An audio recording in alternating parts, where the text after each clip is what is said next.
The crystalline ships of the Galactic Alliance filled Earth's orbital space like a shower of frozen stars. Their vessels, ranging from sleek diplomatic cruisers to massive carriers, reflected sunlight in prismatic patterns across the planet below. Ground-based telescopes captured images that would have seemed magical just a century ago. Each Alliance ship was a masterpiece of engineering, their hulls unblemished by so much as a micrometeorite impact. Admiral Chen watched them from her office in the Lunar Defense Command, her weathered hands clasped behind her back. 70 years of human space exploration had prepared them for many things, but this display of overwhelming technological superiority wasn't one of them. The Alliance's smallest scout ship carried enough firepower to level a city, and they had brought thousands. "They're broadcasting again, Admiral," her communications officer reported, his voice steady despite the tension. "Same channels as before."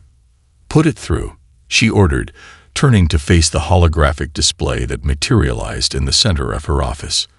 The Alliance representative appeared, its crystalline form suggesting an elegant cross between a mantis and a cathedral window. When it spoke, its words were perfectly translated, each syllable carrying the weight of absolute certainty. "We extend our final invitation to Earth," the being announced. "Your species has demonstrated remarkable resilience and adaptability. These qualities make you valuable, but also dangerous. Integration into the Alliance will ensure peace and prosperity for your people. Rejection will result in complete isolation. You have 6 hours to provide your answer." The transmission ended, leaving Admiral Chen in thoughtful silence. The Alliance wasn't threatening war. They had evolved beyond such crude concepts. Instead, they offered a choice between guided advancement or stagnation. To them, cutting Earth off from interstellar trade and cultural exchange was the height of punishment. She pressed a button on her desk. "Get me the Defense Council. It's time for Project Legacy." The next 5 hours passed in a flurry of activity. Deep within the lunar surface, in a dock that officially didn't exist, hundreds of engineers and technicians worked with practiced precision. They had trained for this moment for months, though many had doubted it would ever come. The Alliance ships detected the movement first, a massive door opening in the lunar surface.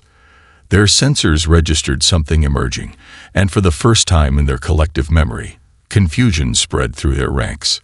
Rising from the moon was a ship unlike anything in their database.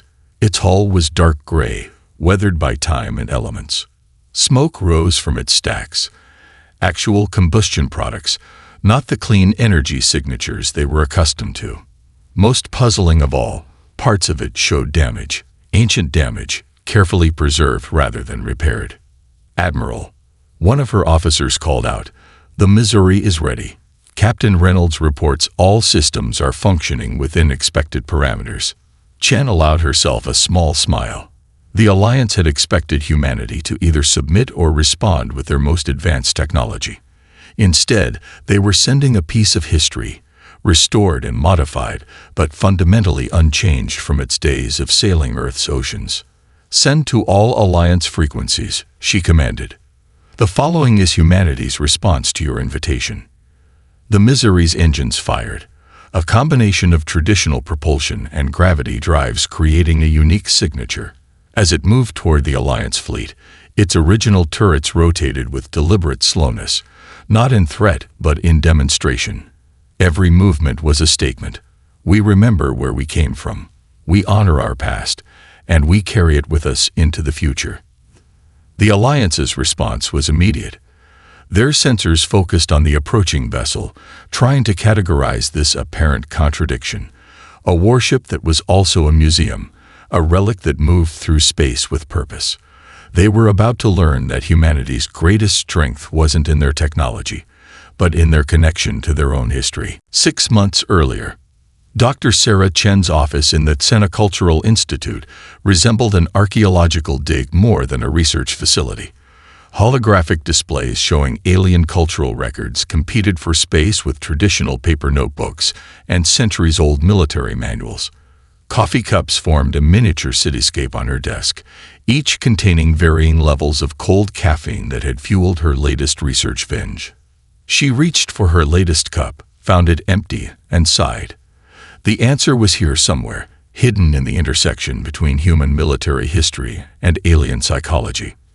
The Alliance's diplomatic records showed no concept of preserved military vessels, no museums dedicated to conflicts, not even monuments to past victories or defeats. Computer, cross-reference Alliance species evolutionary data with their architectural preservation practices, she commanded, rubbing her tired eyes. The holographic display shifted, showing dozens of peaceful worlds where the dominant species had evolved without significant predators or resource competition. A notification pinged, another message from the Defense Council requesting updates on her research. They were getting impatient, and with good reason. Earth's first contact with the Alliance 3 months ago had made it clear that humanity's warlike past made them uncomfortable. Every attempt at diplomatic exchange had ended with the same message: integrate or be isolated. Sarah was about to shut down for the night when something caught her eye. She had been looking at the problem backward. The Alliance weren't afraid of humanity's capacity for violence. They were unsettled by how humans remembered it. Computer, show me Alliance ship maintenance records, she ordered, suddenly alert. The display shifted again, revealing something extraordinary. Alliance vessels were continuously replaced, never repaired. At the first sign of wear or damage, they were recycled entirely. The concept of a battle scar didn't exist in their culture. Her hands trembled as she pressed the emergency contact button. This is Dr. Chen. Get me Admiral Wong immediately. It's about Project Legacy. The next morning, Sarah stood before the Defense Council, her presentation ready. The chamber's ancient wood paneling contrasted sharply with the advanced holographic displays, a perfect example of what she needed to explain. The Alliance evolved without our concept of historical preservation, she began, her voice steady despite her exhaustion. They build new instead of repairing, replace instead of restoring. The idea of keeping something damaged, of valuing it more because of its scars, is completely foreign to them. She gestured, and an image of the U.S. Missouri appeared in the center of the room. This is why Project Legacy will work. We're not going to intimidate them with advanced technology. We're going to show them something they've never seen before. A weapon turned into a memorial, then turned back into a weapon while remaining a memorial. The council members exchanged glances. Admiral Wong leaned forward. Explain the psychological impact you expect this to have. Sarah switched to an image showing Alliance brain structure analysis. Their neural pathways evolved for cooperation, not conflict. They don't have our instinctive understanding of displaying strength through battle scars. When they see a preserved warship with every dent and mark maintained for centuries, it challenges their fundamental understanding of civilization. They won't see a single outdated vessel, she continued, her excitement building. They'll see something impossible, a species that doesn't hide its violent past, but learns from it, preserves it, and carries it into the future. The Missouri won't just be a ship, it'll be a concept they can't process. One of the council members raised an eyebrow. And you believe this psychological shock will be enough to make them reconsider their ultimatum? Sarah nodded firmly. They'll have to. Right now, they think they understand us, violent but technologically capable.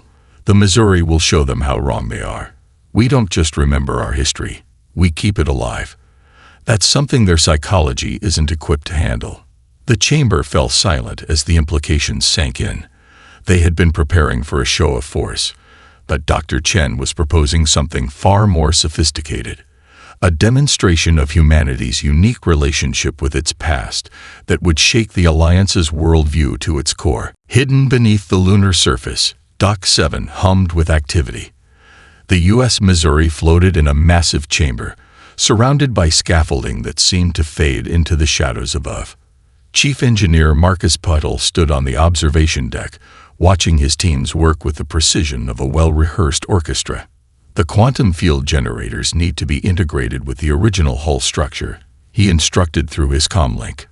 Remember, every rivet, Every weld from 1944 stays visible. We're not hiding our modifications. We're showcasing how we build upon our history. Below him, technicians in sealed suits carefully worked modern technology into the ancient battleship. The process was more art than engineering. They had to preserve the ship's original character while making it space-worthy. Every modification was designed to complement rather than conceal the Missouri's heritage. "Sir," his assistant called from a nearby console, "we've got a problem with the primary gravity drive integration. The old engine room's structural supports weren't designed for quantum field stress." Marcus smiled. "They weren't designed for it, but they'll handle it. The people who built this ship over-engineered everything. Show me the readings." He studied the data flowing across the screen.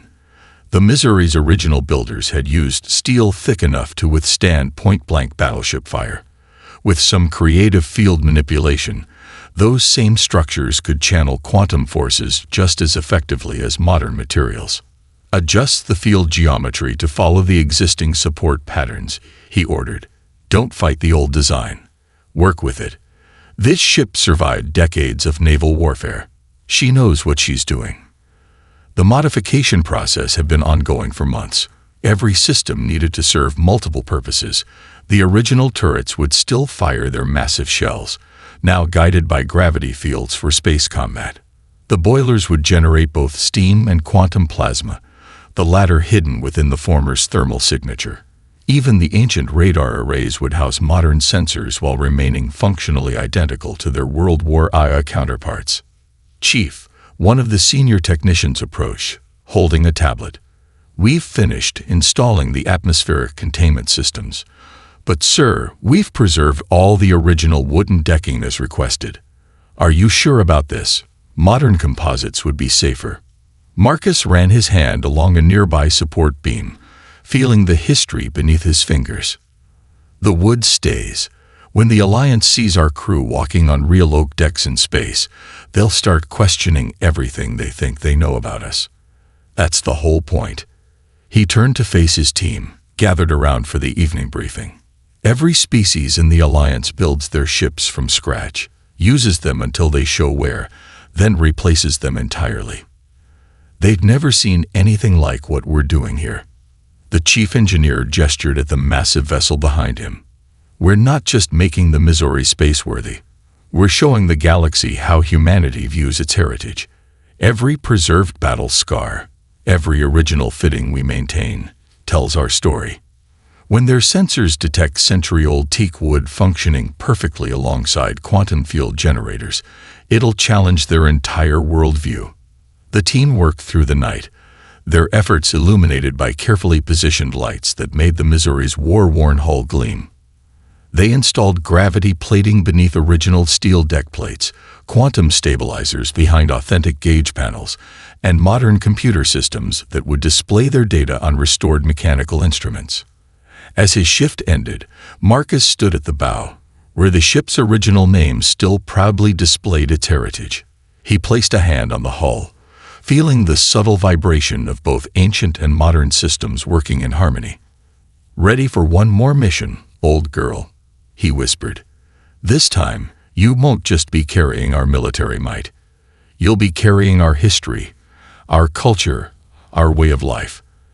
And that's going to prove more powerful than any weapon we could design." Above him, the Missouri's silhouette stretched into the darkness of the lunar dock, its outline a perfect blend of past and future, ready to show the galaxy what it meant to be human. Captain Maria Santos stood at attention before the Missouri's original helm, her reflection ghostly in the polished brass instruments. The wheel had guided this ship through some of humanity's most significant naval battles, and now it would help steer them through the stars. She ran her fingers over the smooth wood, worn by generations of helmsmen before her. "Permission to come aboard, Captain," a voice called from the gangway. "Granted," she replied, turning to face her newly assembled crew. 12 people, each chosen not just for their technical expertise, but for their deep connection to naval history. They filed onto the deck, their footsteps echoing on the original teak planking.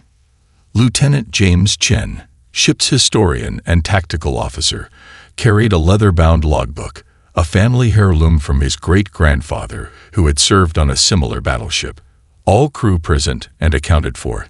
Captain. Maria nodded, studying their faces. Follow me to the wardroom. It's time we understand exactly what we're undertaking. The wardroom remained exactly as it had been in 1945, with one addition. A modern holographic projector disguised as a period-appropriate lamp. As the crew settled into their seats, Maria activated it, displaying a three-dimensional image of the Alliance fleet. Every person in this room was chosen for a unique reason. She began. Dr. Rodriguez, tell us why you're here.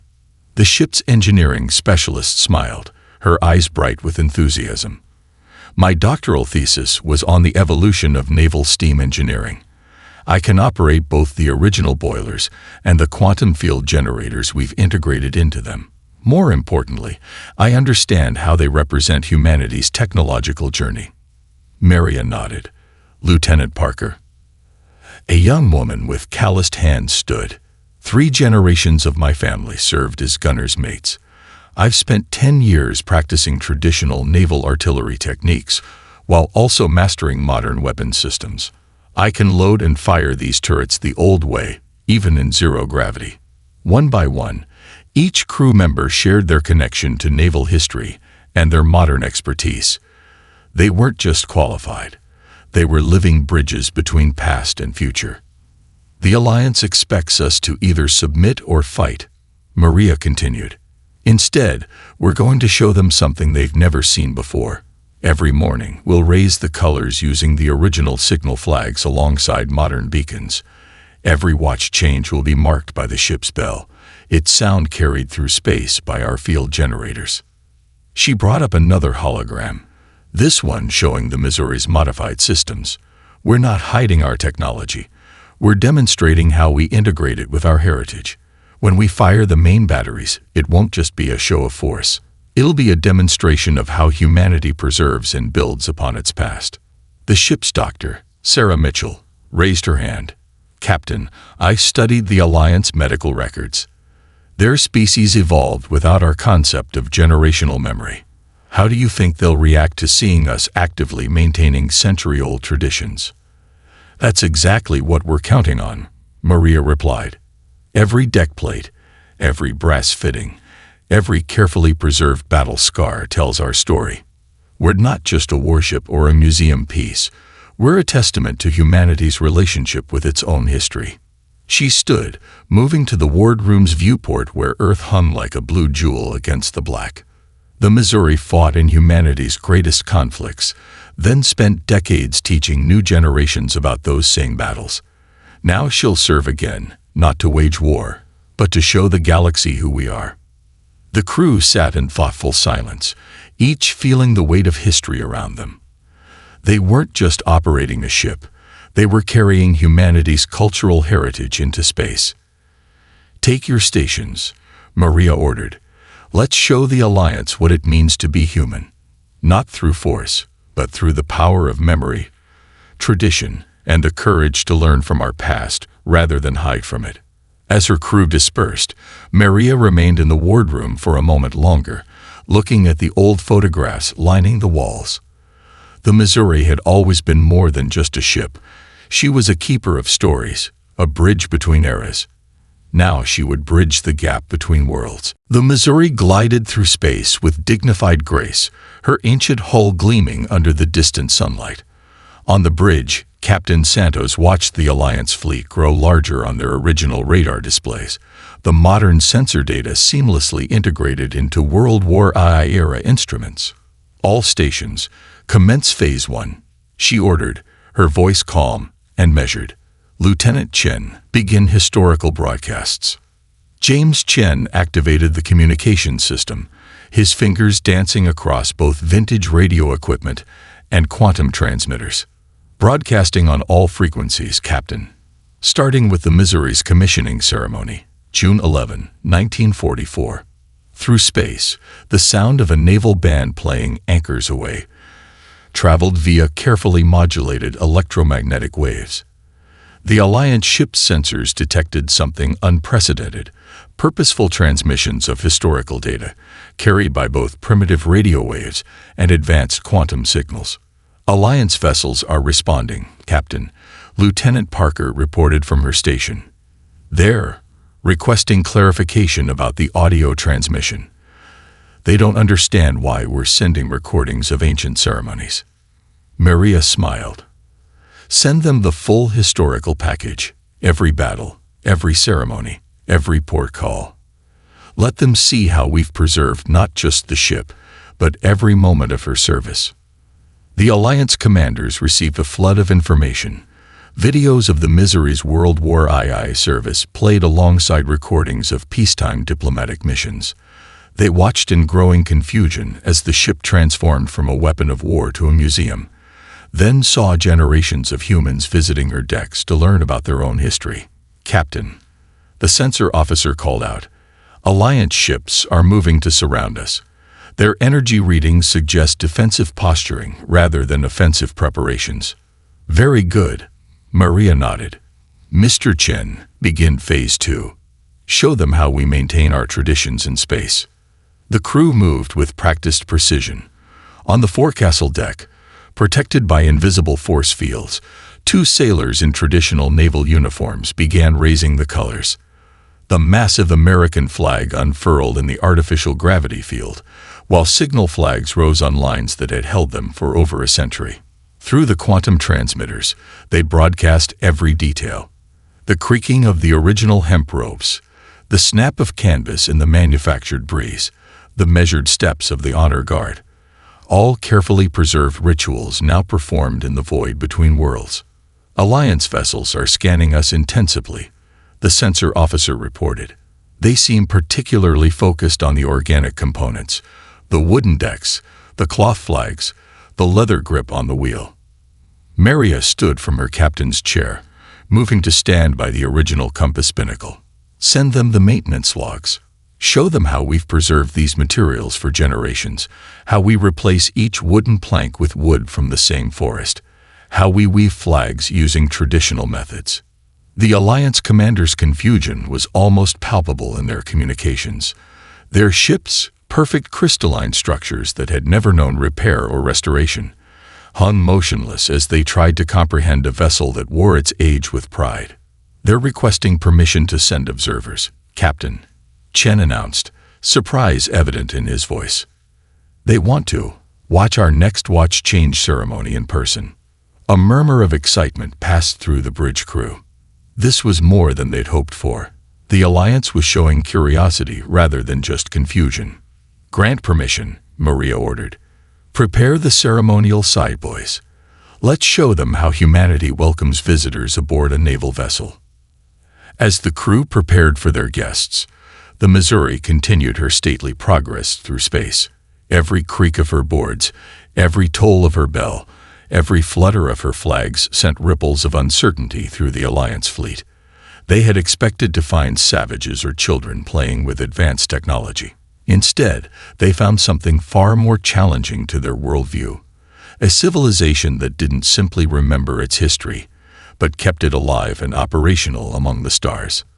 The first contact between humanity's past and the galaxy's present was about to begin, and it would start with the ancient ceremony of piping honored guests aboard a battleship. The Alliance delegation materialized on the Missouri's quarterdeck, their crystalline forms catching the artificial sunlight. 8 side boys stood at attention, their dress uniforms pristine, their bosun's pipes ready.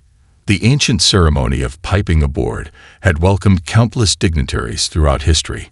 Now it would welcome humanity's first alien visitors aboard a naval vessel. High Commander Vextal stepped forward, its translucent form shifting with uncertainty as the bosun's pipes trilled their traditional notes. The sound, carried through specially modified atmospheric barriers, resonated through both air and space. Welcome aboard the U.S. Missouri, Captain Santos greeted them, her white dress uniform gleaming. You honor us with your presence. The Alliance leader's crystalline structure flickered, their species equivalent of emotional disturbance. This vessel, it contains actual organic material from your planet's past. Indeed, Maria smiled, gesturing to the deck beneath their feet. This teak was laid in 1944. We've maintained it through 8 decades of sea service, and now into space. Would you like to touch it? The Alliance representatives exchanged glances, their crystalline bodies refracting light in patterns of confusion. Vextal slowly lowered its appendage to the deck, making contact with wood that had witnessed humanity's greatest conflicts and longest peace. You preserve damage, Vextal asked, noticing the worn spots and carefully maintained battle scars. Lieutenant Chen stepped forward, his historian's expertise coming to the fore. Each mark tells a story. This dent came from a kamikaze attack in 1945. That wear pattern was made by millions of visitors' feet during her museum years. We preserve them because they're part of the ship's history, part of our history. The Alliance delegation moved through the ship like scientists discovering a new form of life.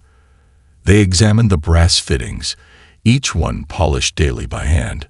They watched in fascination as crew members demonstrated loading procedures for the main guns, the centuries-old mechanisms maintained to original specifications.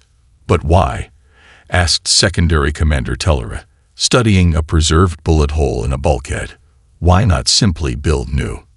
Our ships are replaced at the first sign of wear. Because we learn from our past, Maria explained, leading them to the wardroom. Every mark, every dent, every repair tells us something about who we were and who we've become. The Missouri wasn't just a weapon. She helped end one war, then spent decades teaching people about both the cost of conflict and the value of peace. The Alliance leaders watched as the crew changed watches, the ship's bell tolling the traditional pattern. Their sensors recorded everything. The worn smooth spots on the bell's rope where countless hands had gripped it, the patina on the bell itself speaking to centuries of use. Your species, Vextal began, its crystalline form vibrating with what seemed like revelation. You don't simply remember your past. You live with it. You learn from it. More than that, Maria replied. We build upon it. Every modern system on this ship works in harmony with the original equipment. We don't replace history. We adapt it, learn from it, carry it forward. The delegation gathered in the captain's quarters, surrounded by photographs spanning centuries.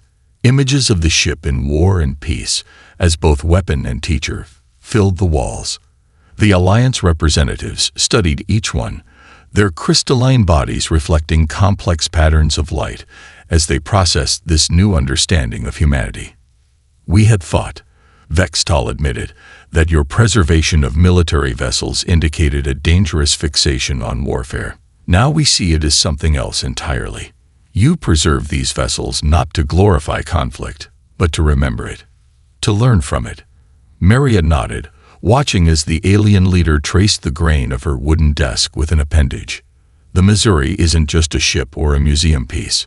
She's a bridge between past and future, between war and peace, and now, between species.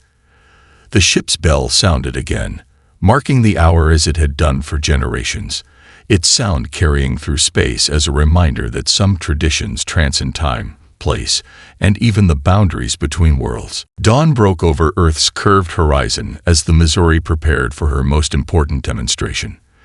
The Alliance fleet maintained their defensive formation, but their sensors were focused entirely on the ancient battleship with an intensity that suggested more than mere tactical concern.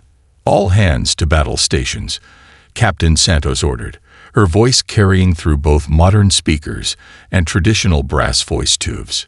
Prepare for historical weapons demonstration. Throughout the ship, crew members moved with practiced precision. In the forward turret, Lieutenant Parker and her gun crew worked with methodical care, loading massive shells using the original mechanical hoists. The centuries-old machinery, lovingly maintained and perfectly functional, lifted the rounds just as it had in 1944. Main battery crews report ready, Captain, Parker announced over the comm. All turrets loaded with ceremonial rounds. In the Alliance flagship, High Commander Vextal watched with growing fascination. Its crystalline form sparkled with patterns that its subordinates had never seen before, the equivalent of profound intellectual disturbance. "They're loading solid metal projectiles," Vextal observed to its staff, "using mechanical systems operated by hand. The efficiency loss compared to energy weapons is significant." "Captain," Lieutenant Chen reported from his station, "Alliance sensors are tracking our every movement. They seem particularly focused on the manual operation of our weapon systems." Maria nodded, standing from her captain's chair. "Send them the historical footage. Show them how these guns have served across 3 centuries. First in war, then in ceremony, and now in space." The Alliance ships received a cascade of images. The Misery's guns firing at enemy positions in World War II, the same guns firing salutes during peaceful diplomatic visits, and now maintained in perfect condition for their new role among the stars. "All stations report ready, Captain," the tactical officer announced. Quantum field generators aligned to carry sound waves through space. Maria took a deep breath, feeling the weight of history around her. "Commence firing sequence. Traditional naval gun salute, 21 rounds." The main batteries roared to life, each shot perfectly timed. The quantum field generators carried the sound through space, letting the Alliance fleet feel the physical impact of each round. But more than that, they transmitted every detail of the ancient ceremony. The calls of the gun crews, the mechanical operation of the hoists, the smell of powder, the precise choreography of humans operating century-old machinery with practiced skill. In the Alliance fleet, something extraordinary happened. Their sensors, designed to analyze threat levels and tactical capabilities, instead recorded and transmitted the cultural significance of what they were witnessing. The crystalline ship's external facades began refracting light in complex, unprecedented patterns. "Alliance ships are showing signs of extreme cognitive dissonance," Chen reported, studying his readings. "Their entire fleet is experiencing what Dr. Chen predicted, a fundamental challenge to their understanding of civilization." Through space, they watched as the Alliance vessels moved in unusual patterns, their crews struggling to process what they were seeing. It wasn't the demonstration of force that affected them. It was the demonstration of continuity, of tradition, of history deliberately preserved and maintained. "Secondary Commander Tellerid is requesting emergency communication," the comm officer announced. "Put them through," Maria ordered, watching as another salvo of rams arced through space. "Captain Santos," Tellerid's crystalline form flickered urgently on the screen. "Our fleet psychologists are reporting unprecedented reactions across all ships. Your demonstration, it's not just showing us your weapons. You're showing us your relationship with time itself." Maria smiled. "That's correct, Commander. Every shot fired today uses the same procedures, the same equipment, even some of the same parts that were used centuries ago. We don't just remember our history. We keep it alive, functional, and relevant." The final shots of the 21-gun salute echoed through space, carried by technology that bridged centuries of human innovation. The Alliance fleet hung motionless, their crystalline forms refracting light in patterns that their own historians would study for generations to come. They had come expecting to find beings bound by their violent past.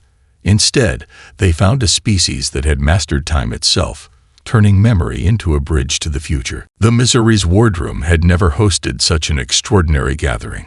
Captain Santos sat at the head of the centuries-old table, its wood gleaming with generations of polish, while the Alliance leadership's crystalline forms cast prismatic patterns across the historical photographs lining the walls. High Commander Vextal's form had settled into a new configuration, one that the Misery's chronobiologists noted indicated profound philosophical realignment. "We must admit, Captain, that we had fundamentally misunderstood your species." "Many do at first," Maria replied, pouring water into antique crystal glasses, another display of preserved history that made the Alliance representatives shimmer with interest. "They see our military history and assume we're bound by it. They don't understand that preservation isn't the same as obsession." Lieutenant Chen entered the wardroom, carrying the ship's original logbook, the same one that had recorded her first battle actions in 1944. The final analysis from the Alliance fleet psychologists has arrived, Captain. They're calling it the misery paradigm. The Alliance secondary commander Telred extended a crystalline appendage toward the logbook, stopping just short of touching it. Your ship's demonstration has forced us to confront a significant blind spot in our understanding of civilization. We had thought that progress meant leaving the past behind. Instead, Maria smiled, opening the logbook to show entries spanning centuries. Progress means building upon our foundations, every generation adding their own chapter while preserving those that came before. Through the wardroom's portholes, they could see the Alliance fleet reconfiguring itself. The crystalline ships were arranging themselves in a pattern that human xenologists recognized as their species' expression of deep respect. We came here believing we needed to guide your species away from its violent past, Vextal admitted, its form refracting light in patterns of contrition. Now we understand. You found a way to transform that past into wisdom. Each preserved scar, each maintained tradition, each restored system serves as a lesson. Lieutenant Parker entered, still in her traditional gunner's mate uniform. The main battery has been secured, Captain. All ceremonial rounds expended. All systems maintained to 1944 specifications, with quantum field generators powered down.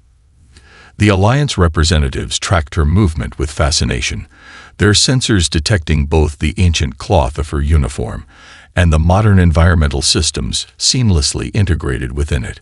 Like everything else aboard the Missouri, it represented the perfect fusion of past and future. Our council has reached a decision, Vextal announced, rising to its full height. The ultimatum is withdrawn. Instead, we propose a new arrangement. We wish to learn from you, not despite your history, but because of how you've chosen to carry it forward.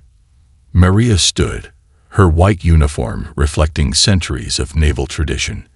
We would be honored to teach and to learn in return. That's what the Missouri has always been about, not just remembering history, but understanding it, growing from it. Through the ship's quantum communications, word spread quickly. The Alliance fleet began transmitting new signatures, patterns that indicated not just peace, but active cultural exchange. On Earth, celebrations erupted as news of the diplomatic victory spread. Captain, Chen reported, checking the ship's modern displays integrated into historical consoles. We're receiving requests from 17 Alliance worlds. They want to send observers to study how we preserve and maintain historical vessels. Maria touched the aged wood of the captain's chair, feeling the connection to every officer who had sat there before her. Send them our full historical database. Show them how the Missouri transformed from a weapon of war to a teacher of peace, and now to a bridge between stars. As the Alliance ships prepared to depart, they performed something unprecedented. Their crystalline forms reconfigured to create a perfect reflection of the Missouri, rendered in living light. It was their species' highest form of tribute, an acknowledgement that they had encountered something worthy of preservation in their own cultural memory. The ancient battleship had achieved what no modern vessel could have, not through force of arms, but through the power of living history. In demonstrating how humanity carried its past into the future, the Missouri had secured humanity's place among the stars. Take us home, Maria ordered, and the ship that had served through war, peace, and first contact began its journey back to Earth, its wake among the stars marking humanity's path into a future built upon, but not bound by, its past.